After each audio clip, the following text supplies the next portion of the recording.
ओ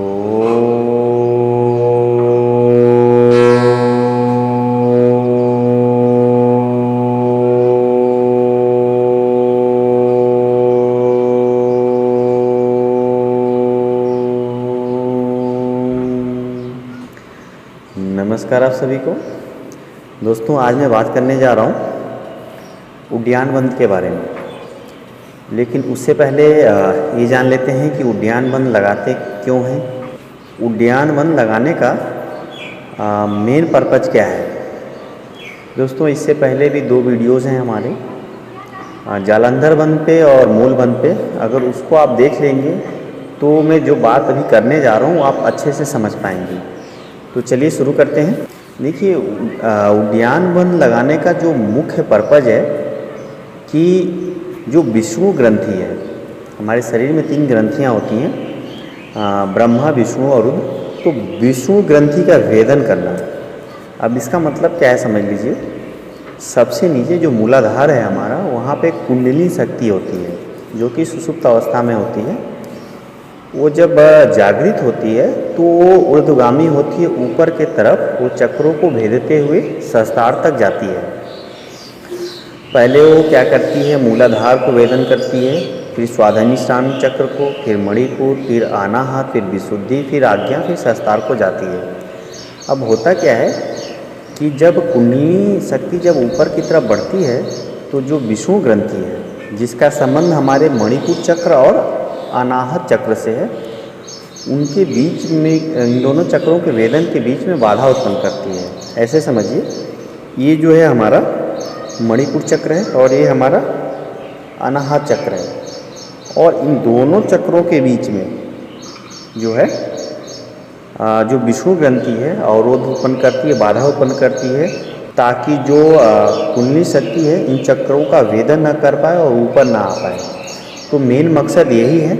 उच्च स्तर पे चीज़ें होती हैं। जब आप योग में या योग साधना में जब काफ़ी उच्च स्तर पे आते हैं तो इस चीज़ों को आप समझ पाएंगे। ठीक है। दूसरा जो मुख्य मकसद ये है कि जो हमारे शरीर में चक्र हैं, चाहे हम बात करें, अभी हम मणिपुर और अनाहत चक्र की बात करेंगे, ये अलग अलग तरीक़ों से हमारे शरीर का पोषण करते हैं। जैसे अगर हम मणिपुर चक्र की बात करें तो ये हमारे शरीर में अन्नमय कोश का पोषण करता है। अन्नमय कोश का मतलब होता है शारीरिक शरीर।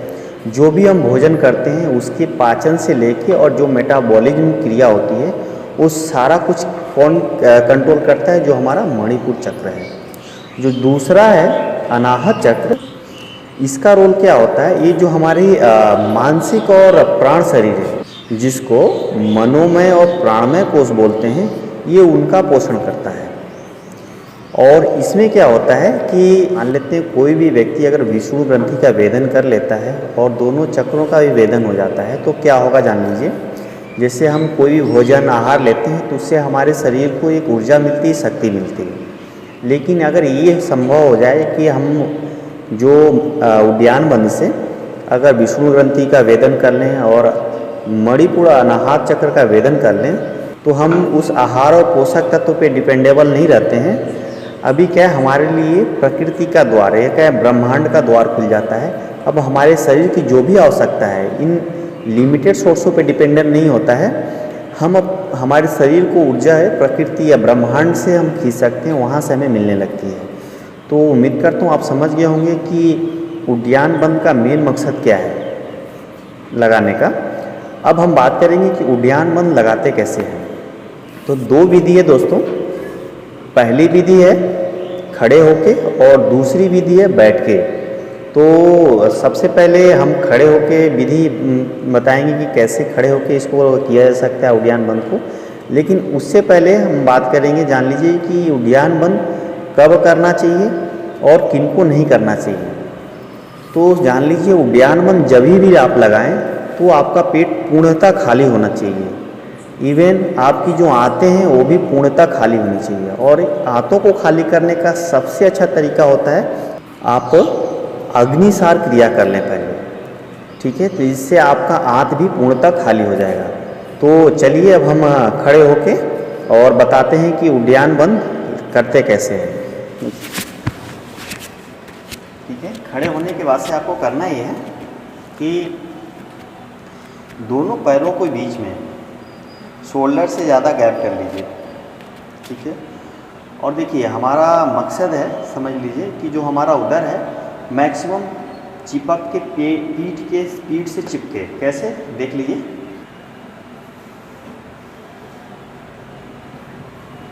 तो इस तरह चिपकना चाहिए, लेकिन एक सिस्टम के थ्रू और एक विधि के थ्रू जब इस तरह होगा तो ही बेनिफिट मिलेगा। तो सबसे पहले आपको करना ये है कि शोल्डर से ज़्यादा लगभग आधा मीटर की गैप, ठीक है। पूरा श्वास अंदर भरना है, श्वास फिर पूरा मुख से बाहर कर देना है, फिर श्वास को ही होल्ड कर लेना है।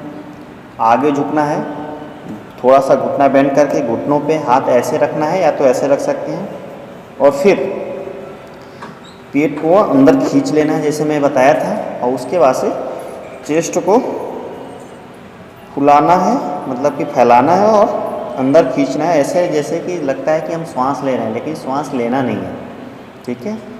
तो इस तरह विधि है उड्डयन बंद लगाने की। और तो चलिए करके दिखाता हूँ कैसे करते हैं।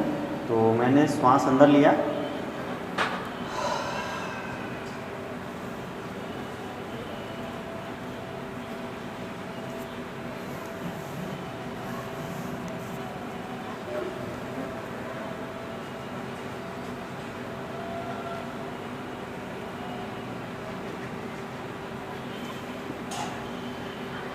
इस पूरे प्रोसेस में ध्यान आपको ये देना है कि ठुड्डी आपके जो चेस्ट है इसको टच नहीं करेगा। और दूसरा जब वापस आएंगे तो पहले आप उड्डयन बंद खोलेंगे, फिर जो श्वास आप होल्ड करके रखे हैं उसको खोलेंगे। लेकिन खोलने से पहले, क्योंकि श्वास आप बाहर है, अब श्वास आपको अंदर लेना है, तो थोड़ी सी श्वास आप बाहर करेंगे फिर अंदर लेंगे, वो धीरे धीरे। तो ये एक चक्र हुआ ये, जिसमें जब आपका श्वास सामान्य हो जाए फिर आप इसके 3 से लेके 5 चक्र कर सकते हैं। तो ये हो गया खड़ा होके जो करने की विधि है। अब हम बात करेंगे बैठ के करने वाली विधि, कैसे बैठ के करते हैं। तो चलिए जान लेते हैं कैसे बैठ के किया जाता है। तो दोस्तों अब हम बात करेंगे कि जो दूसरी विधि है बैठ कर कैसे उड्डयन बंद लगाया जाता है। तो उसके लिए सबसे पहले आप बैठ जाइए, ठीक है। सिद्धासन या सिद्धियोनियासन में, मेल है तो सिद्धासन और फीमेल है तो सिद्धियोनियासन। जैसे कि मैं अभी सिद्धासन में बैठ रहा हूँ, ठीक है। मैं सिद्धासन में अभी बैठ गया हूँ और करना ही है कि दोनों घुटने ज़मीन की तरफ रहेंगे ये, ठीक है। और पीछे कोई भी तकिया या कोई भी ऊंचा थोड़ा सा हो, जैसे मेरे पास ब्लॉक्स है तो मैं ब्लॉक्स लगा ले रहा हूँ, ठीक है। मैं ऐसे लगा लूँ कि थोड़ा सा घुटना ऐसे नीचे हो और आप बैठना है आपको सिद्धियोनियासन में। थोड़ा सा ऊंचा हो गया, ब्लॉक मेरा ऊंचा है, इतना ऊंचा नहीं, थोड़ा इससे नीचे हो, ठीक है। दोनों हाथ आपका यहाँ पे रहेगा, ठीक है।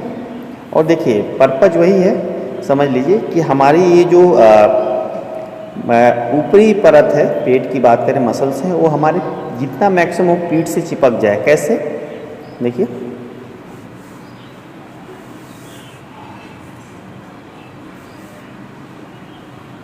इस तरह चिपक जाए। लेकिन कैसे चिपकाना है वो विधि बहुत ही इम्पॉर्टेंट है।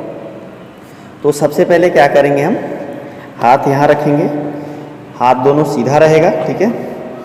पहले श्वास पूरा भरना है, श्वास को हम पहले भर लेंगे पूरा, जितना संभव हो भर लेंगे। फिर श्वास भरने के बाद मुख से पूरा श्वास आपको बाहर कर लेना है। बाहर करने के बाद, ठीक है, पेट की मांसपेशी बाहर करने के बाद वहीं आपको श्वास को रोक लेना है और पेट की मांसपेशियों को अंदर खींचना है पूरा, जितना मैक्सिमम खींच पाएँ। और खींचने के बाद, ठीक है, जालंधर बंद लगा लेना है, ठीक है। अभी मैं करके दिखाऊंगा कैसे, पहले समझ लीजिए। जालंधर बंद लगा लेना है। जालंधर बंद लगा के तब तक आपको उसमें रहना जब तक यथासंभव आप रह पाएँ, ठीक है। और दूसरा काम ये करना है कि चेस्ट को, जैसे श्वास लेते समय चेस्ट ऊपर नीचे होता है, तो चेस्ट को फैलाना है और सिकोड़ना है। ऐसे लगे कि आप श्वास ले रहे हैं, लेकिन जैसे खड़े होकर विधि में मैंने बताया था वैसे करना, लेकिन श्वास को लेना नहीं है, श्वास रुका ही रहेगा। फिर आप उड्डयन बंद को खोलेंगे, ठीक है। सबसे पहले उड्डयन बंद खोलने के बाद से आप जालंधर बंद जो आपने लगाया है उसको खोलेंगे। हाथों को आप पूरा ढीला करेंगे और रिलैक्स होंगे तब तक कि आपकी श्वास सामान्य न हो जाए। फिर दूसरे चरण, एक चरण हुआ, फिर दूसरे चरण में आप आएंगे। तो चलिए मैं करके दिखाता हूँ कैसे कर सकते हैं। मैंने श्वास अंदर भरा,